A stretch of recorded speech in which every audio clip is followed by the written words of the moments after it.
नमस्कार, मैं सत्येंद्र प्रताप सिंह। आप देख रहे हैं डिजिटल खबरीलाल का खास कार्यक्रम पर्दे के पीछे।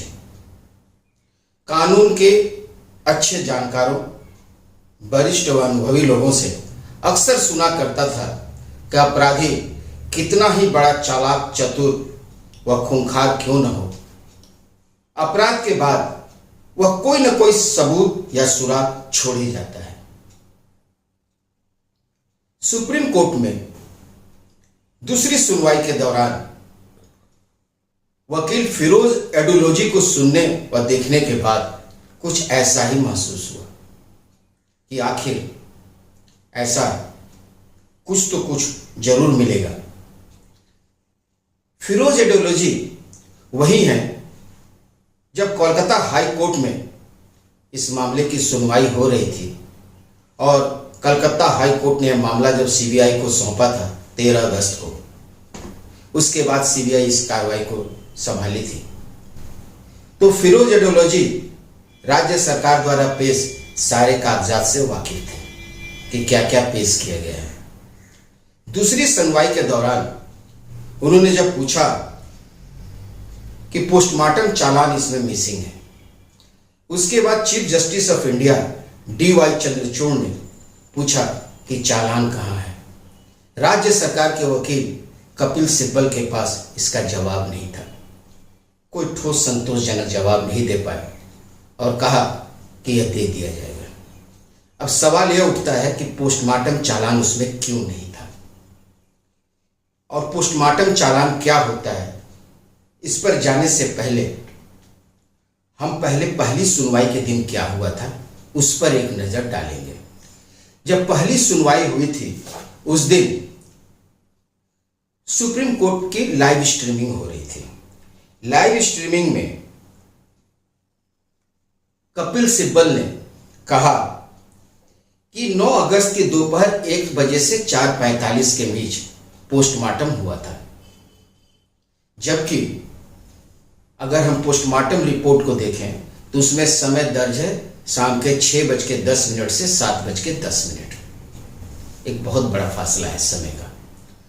और एक मजे की बात तो यह है कि उस वीडियो में 34 मिनट 51 सेकंड के बाद कपिल सिब्बल यह बात कहते हुए देखे व सुने जा सकते हैं कि पोस्टमार्टम 1 बजे से 4:45 के बीच हुआ था, जबकि पोस्टमार्टम रिपोर्ट के हिसाब से जो उस पर दर्ज है उस पर लिखा हुआ है 6:10 से 7:10 तक। यानी कपिल सिब्बल के पास भी इसकी कोई ठोस जानकारी या सबूत नहीं था। अगर हम इस केस को देखें तो एक केस नंबर 861 टाला पुलिस स्टेशन में दर्ज है, इंक्वेस्ट नंबर यानी कानूनी जांच नंबर 1139/24। अब सवाल यह उठता है कि पोस्टमार्टम रिपोर्ट के या पोस्टमार्टम के लिए किसने भेजा था।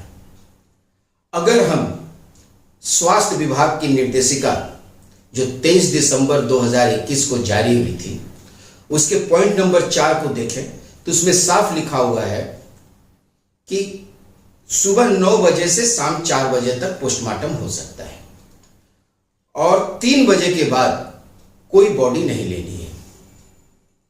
और यदि खास परिस्थिति में अगर ऐसी स्थिति आए, खास करके रेप एंड मर्डर केस का जो मामला है उसका तो सूर्यास्त के बाद पोस्टमार्टम हो ही नहीं सकता।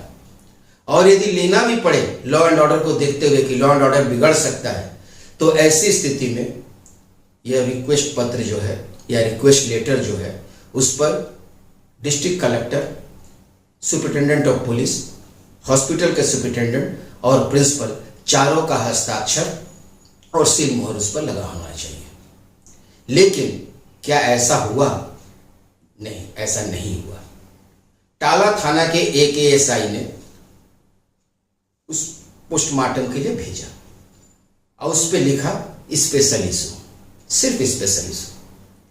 यह भी नहीं कि क्या स्पेशल इशू है, और न ही उसमें डिस्ट्रिक्ट कलेक्टर का सिग्नेचर है, न ही सुपरिटेंडेंट ऑफ पुलिस का है, न ही मेडिकल सुपरिटेंडेंट का है, न ही प्रिंसिपल का है, किसी का हस्ताक्षर नहीं है। और भेजा भी पोस्टमार्टम के लिए कहाँ? RG करके फॉरेंसिक डिपार्टमेंट में। फॉरेंसिक डिपार्टमेंट के जो हेड हैं वो देवाशीष सोम है, जो खुद संदेह के दायरे में है जिनके घर पर रेड हो चुका है और संदीप घोष के काफी घनिष्ठ बताए जाते हैं। ऐसे में अब जब 17 तारीख को सुप्रीम कोर्ट में फिर एक बार सुनवाई होगी, तो जब पोस्टमार्टम चालान जब जाएगा तो उम्मीद है कि एक सुराग या सबूत की कुछ जानकारी मिल सकती है। आखिर पोस्टमार्टम चालान होता क्या है? पोस्टमार्टम चालान वह होता है जो पुलिस कांस्टेबल लेकर पोस्टमार्टम के वक्त जाता है।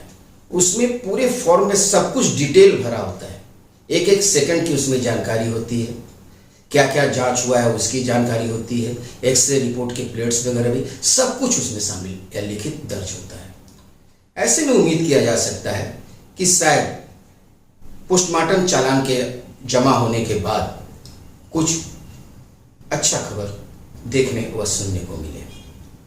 खैर, स्वास्थ्य विभाग के सामने जूनियर डॉक्टरों का धरना प्रदर्शन अभी तक जारी है। कल देर रात मृतका के माता पिता भी वहां पहुंचे और उनके पिता ने वहां एक बात कही कि प्रशासन का सद्बुद्धि जगे, आप लोग धैर्य रखें, आप लोग भी बहुत मजबूर होकर ये आंदोलन कर रहे हैं, आशा करता हूं कि न्याय जरूर मिलेगा। न्याय के इंतजार में हम सभी भी हैं और पूरा देश दुनिया इसके इंतजार कर रहा है। फिलहाल आज के लिए बस इतना ही। कल फिर मिलते हैं इसी समय पर्दे के पीछे।